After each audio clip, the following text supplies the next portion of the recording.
Dara mga katropa, mga ka-owner type jeep natin. Yan, mga katropa, share ko lang. Baka may kailangan kayong gamit. Ito tayong unit na nakuha kahapon, owner type jeep.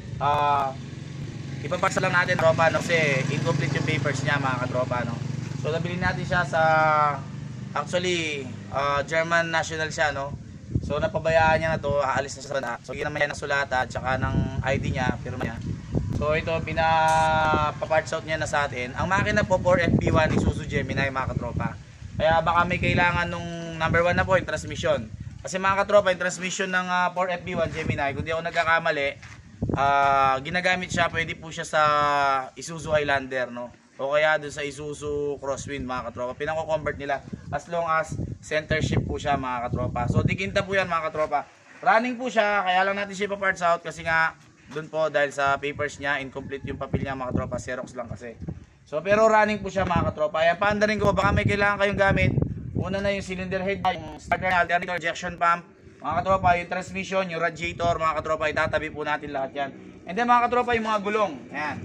So for stud, 114 PCD. Yung dalawa sa harapan mga katropa, almost 80% pa mga katropa. And then sa likod, siguro almost 60 or 50%. Itong tatlo. Ayan, dito pa rin. Yung mga ilaw niya, itatabi rin natin yan. So yung sa likan, yung dalawa sa likod, tsaka yung isa dito sa reserva, almost 50 to 60%. Pero yung dalawa sa harapan mga katropa, magkapares, almost 10 pa nga eh. No? Kapal pa? Kapal pa. Ayan. So yung mga nakakailangan ng gamit dito, Isuzu 4FB1 mga katropa. Pandar ko lang po, mabisa lang mga katropa ng pandarin natin. So yung mga katropa, carpet dito mga katropa. Kita mo natin, yan, di-heater yan eh. So din-extra lang siya mga tropa kasi 2 years po siyang hindi umandar.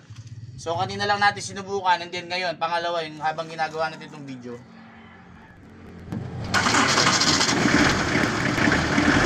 Kaya mga katropa, running na. So pakita ko na katropa, galing ng tubig, walang bula, maayos. Ayan, doon kulang yung ano pero walang bula, maayos. Kaya mga katropa, yung kanyang na wala po siyang talsik, wala rin po siyang blow by mga katropa. So matic goods po yung kanyang injection pump. Ayan, injection pump. So wala siyang overheat mga katropa, yung nangangailangan ng cylinder head, nangangailangan ng injection pump, starter niya mga katropa, radiator niya mga katropa, and then yung kanyang cambio mga katropa, no? Dikinta po ito for FB1, so pwede nga ipang convert sa crosswind at saka sa Highlander mga katropa. So pakita ko lang, mabilisin lang yung cambio kung maandar. Pati nga pala yung preno niya mga katropa, solid, malakas. So reverse muna tayo mga katropa. Ayan, reverse niya, okay po. So primera, segunda, tercera, kwarta, then quinta. Ayan, quinta. So yung mga katropa, lahat pumapasok. Pakita mo rito pare. Yung pasok na kanya, simple lang. Ayan lang, 1, 2, 3, 4, 5, and then reverse. Maayos po yung transmission niya mga katropa. Lambot lang, no? Malambot siya yung cambio.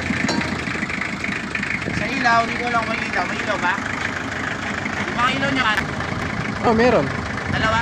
Oh, dalawa. Signal light, wala? Signal light. Dito. Wala. Sa kabila.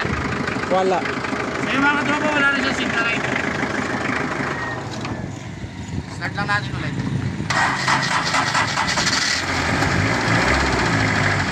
Yan mga katropa, nag-stack yan ng 2 years pero naandar. So mga katropa, pininturahan na rin ito nung dating may-ari. So parang project sana niya na hindi niya na rin natuloy. So yan, bagong pintura yung dito. And then kompleto sana yung mga pinto. Yun nga lang, ayaw na rin natin bumuo ng mga Xerox lang yung papel. So mas kumikita naman tayo kahit paano kung ipa-parts out na lang natin para mas marami makikinabang. So ulitin ko lang po, gulong, makina, transmission, starter, alternator, yung pong kanyang injection pump, yung pong kanyang radiator mga katropa, yun yung mga pwede natin pakinabangan. And then mga ilang parts din ng body siguro, yung ilaw, tapos yung backlight. Pati yung mga upuan nga lang mga katropa, maayos. Kaya tatanggalan lang natin ang balbo ng pusa, nigaan ng pusa dati. Pero yung upuan niya maayos, yan. So mga katropa, mga ka-junk shop, mga ka-owner type jeep natin. Ayan, medyo mainit eh. Kung meron po kayong kailangan parts, PM nyo lang po kami. Kung hindi pa natin nakakatay, gusto nyo kunin ng buo, sige po, bigay natin siya ng 27,000. Ayan. Okay naman siya, rally naman siya, mayubi naman siya ng maandan. Actually, kung ipare-registro natin, magkakaroon naman tayo ng papel, pwede din namang paggawa ng affidavit of loss. Ayan, pwede rin naman siyang pakuhaan ng printout sa LTO. Ayan mga katropa. So magandang araw sa atin mga katropa. God bless po.